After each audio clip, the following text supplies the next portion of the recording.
Welcome to the Branding Expert Show. I am Susie Liberatore, owner and art director of Visions2images, and I help businesses get their branding on track with my unique strategies and processes.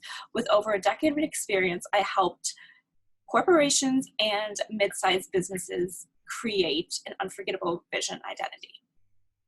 I'm excited to have this podcast so that everybody can learn a little bit about branding as well as the entrepreneur world, because we all know how tough and rough it can be. So without further ado, I want to announce today's guest. I have Deb Ager here, a content coach with us today, and she's here to talk to us, and we're going to get to know her a little bit better. Hi, Deb. Hey, I'm excited to be here. Thanks for having me. Yeah, thanks for coming on. I appreciate it. So tell us a little bit about how you got started in this online world. Oh, well, let's see. So I started out teaching writing and becoming a writer. And then when it came to the online world, I was like, ooh, what kind of business can I create that would really be helpful to people? So I've been helping with people writing online and writing through my online business, And I worked as a marketer for many years, and I fell into digital marketing and did that for a lot of corporations. So when it came time for me to start my own business, I married together my knowledge of the online world and then my skills in writing and put the two together. That's awesome. And you've been in the content world for a very, very long time, right? Yeah, I have. It's been about, I've got 20 years of marketing experience, and then so somewhere in that neighborhood. Oh, that's incredible. And how do you help people with their writing essentially? Do you do like social media writing, or are you more of content driven kind of stuff? Like, tell us a little bit about that. Yeah, so I have some clients who want to work on larger writing projects. So I'll coach people on larger writing projects, like if they're working on a book. But lately I've been working more with people on shorter form content. And so I have this free 5-day challenge, a 5-day content challenge. And then what people get from that is they start to learn how to create content that is both professional as well as personable.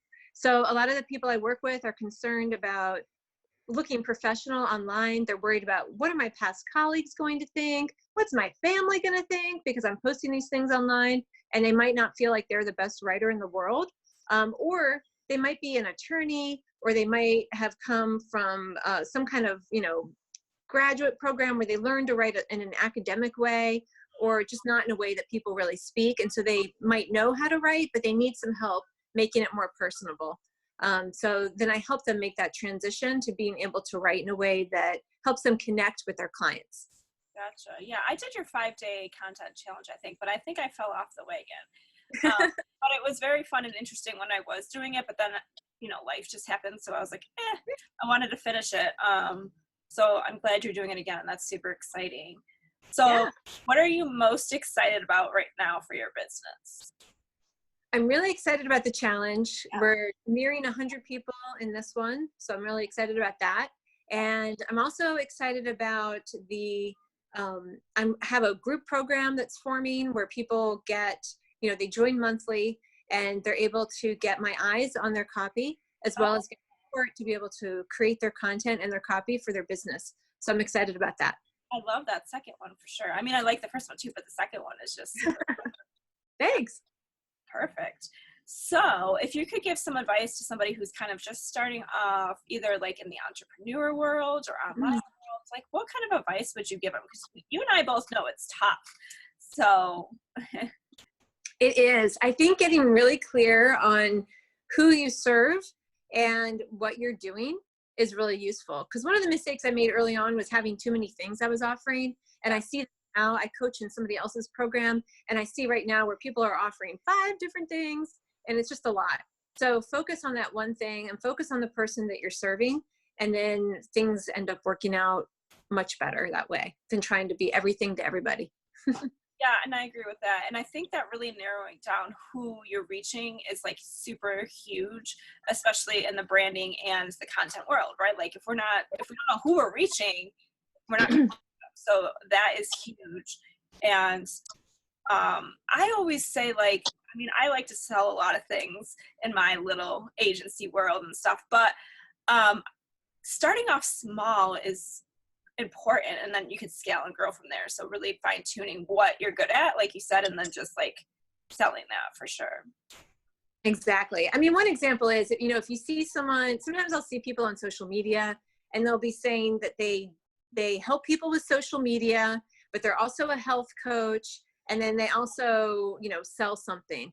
And I'm like, whoa, okay, which thing do you do? And then I'm like, I don't know what they do. And then I move on. And that's what happens. So it's like when you have that one thing, it allows people to focus and not get overwhelmed. Yes. Exactly. I totally agree. And it seems like more and more people are like in that field for whatever reason.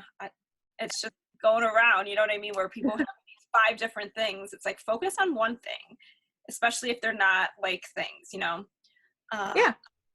So what else? How else do you serve your clients? So, well, I serve them through helping them create authority, or helping them create content that helps them build authority and create connections with clients. So that's the main thing I'm doing. But like one of the things that I think is really important to know is that the more you practice, the better you'll get. So a lot of people feel frustrated and they suffer from perfectionitis, as I call it. And so one of the creators or causes of perfectionitis is self-doubt. And that's something that I see that a lot of people struggle with. No matter what they're working on with writing, they're like, oh my gosh, is it good enough? Why do people need to hear from me? Does the world need one more person who does what it is that I do? These are some of the things that I hear from people, and that contributes to self-doubt. And then the self-doubt can cause this perfectionitis that I see happening a lot. And then what that does is it freezes people up and they're like, I'm frozen, I can't do anything. And then they have trouble writing content, reaching out, and taking action. So sometimes it's like a lot of people will say take action and that cures perfectionitis, and I say that too, but then I add in there like, what are the right actions to take? So that's one of the things I go over in the 5-day challenge, is just what are the right actions to take, so you can begin to make the right steps, take the right steps to be able to sort of like say bye to perfectionitis.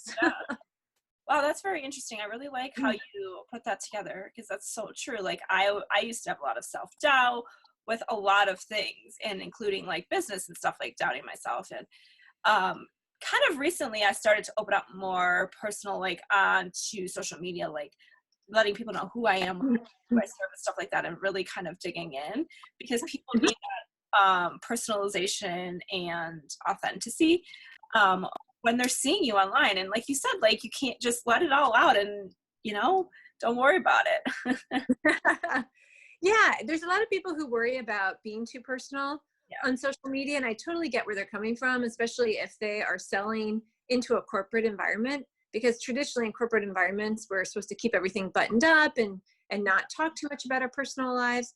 But you can talk about your personal life and do it in a way that it's not too much. Like for instance, maybe, you know, certain kinds of content might not be what you want to share, and that's fine. So I think that everyone creates what they're comfortable with, that they're comfortable sharing with other people.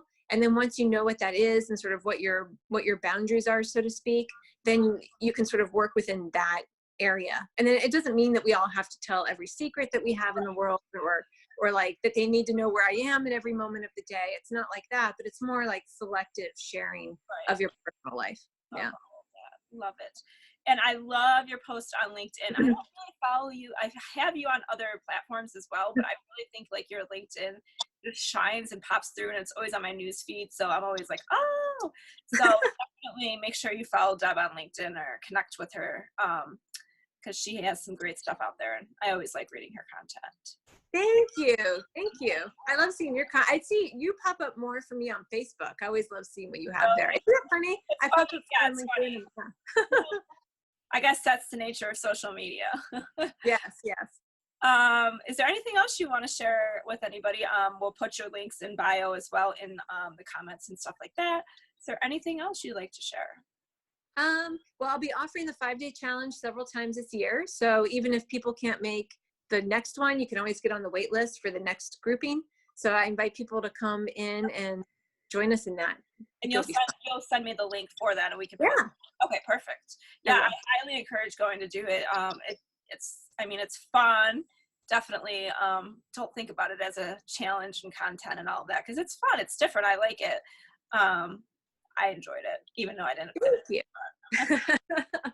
Maybe Hopefully I'll see you next time. Yeah, exactly. All right. Well, perfect. Thanks so much, Deb, for coming on. Thank you. All right. We'll talk to you later. All right, take care. Bye.